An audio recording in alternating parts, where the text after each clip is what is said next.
여러분, 어떤 건물 앞에 섰을 때 그냥 건물이 아니라 뭔가 발을 걸어오는 것 같은 그런 느낌 받아보신 적 있으신가요? 오늘은 바로 그 빛과 공간으로 한 편의 시를 쓰는 건축가 알바로 시자의 세계로 한번 들어가 보겠습니다. 자, 이 건물 좀 보세요. 경기도 파주에 있는 미메시스 아트 뮤지엄인데요. 단단한 콘크리트가 마치 부드러운 천처럼 이렇게 자유롭게 휘어지는 모습. 정말 아름답죠? 아직 건축가 이름도 말씀 안 드렸는데 그의 작품이 어떤 느낌을 주는지 먼저 감상해 보시죠. 네, 이렇게 특별한 공간을 만들어내는 건축가. 바로 포르투갈의 거장 알바로 시자입니다. 그가 대체 어떤 사람인지, 그리고 그의 건축이 어떻게 시처럼 느껴지는지 지금부터 함께 파헤쳐 보겠습니다. 알바로 시장은 1933년에 포르투갈에서 태어났어요. 그의 건축을 이해하려면 이걸 꼭 기억해야 합니다. 그의 모든 디자인은 고향의 풍경과 문화, 그 땅의 기운에 깊숙이 뿌리를 두고 있거든요. 바로 이 지점이 그의 지극히 지역적인 감성이 어떻게 전 세계 사람들의 마음을 움직이는 보편성을 갖게 됐는지 그 비밀을 푸는 열쇠가 됩니다. 그의 업적은 말할 것도 없죠. 건축계의 노벨상이라는 프리츠커상은 물론이고요. 울프 예술상, 베니스 비엔날레 황금 사자상까지. 정말 화려하죠.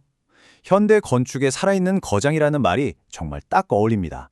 자, 그렇다면 알바로 시장의 건축을 이렇게까지 특별하게 만드는 그만의 철학은 과연 뭘까요?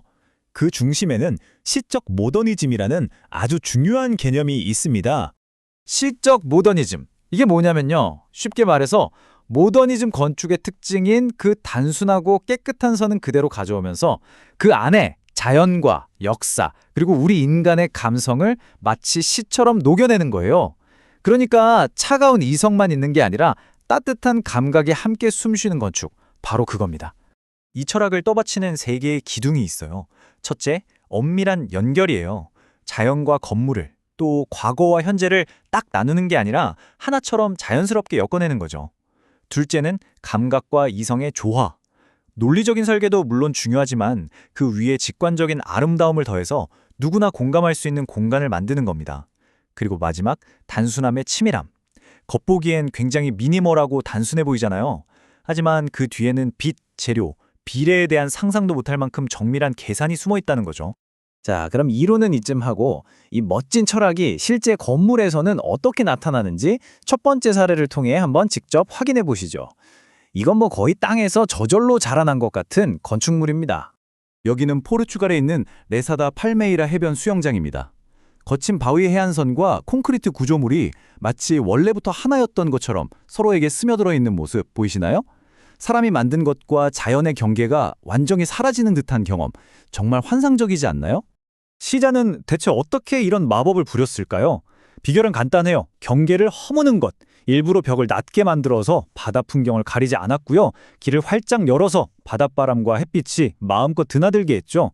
그 결과 물과 빛이 서로 어우러지면서 만들어내는 그 아름다운 패턴이 공간 전체를 채우는 그야말로 오감으로 느끼는 건축이 탄생한 겁니다.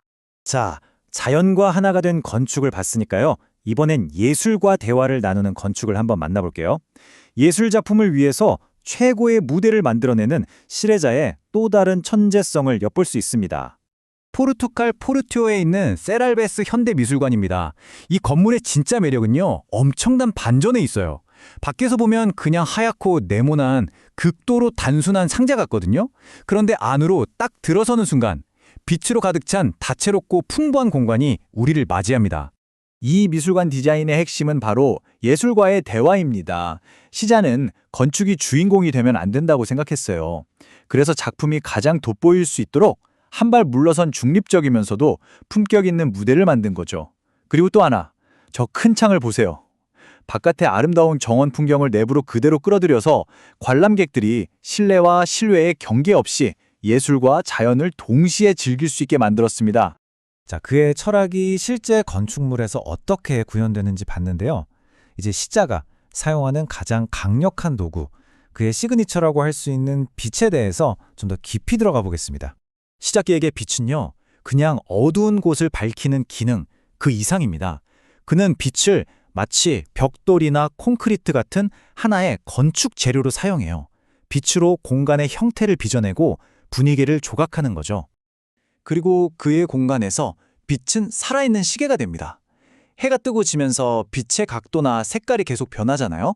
그걸 따라서 공간의 표정도 아침, 점심, 저녁 계속해서 달라지는 거예요.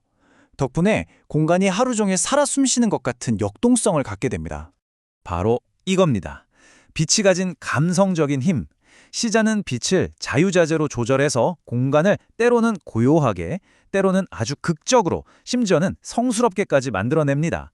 빛의 양과 방향을 아주 미세하게 조절해서 우리 마음속에 특정 감정을 끌어내는 거죠. 이런 마법 같은 효과 뒤에는요, 사실 엄청나게 치밀한 계산이 숨어 있습니다.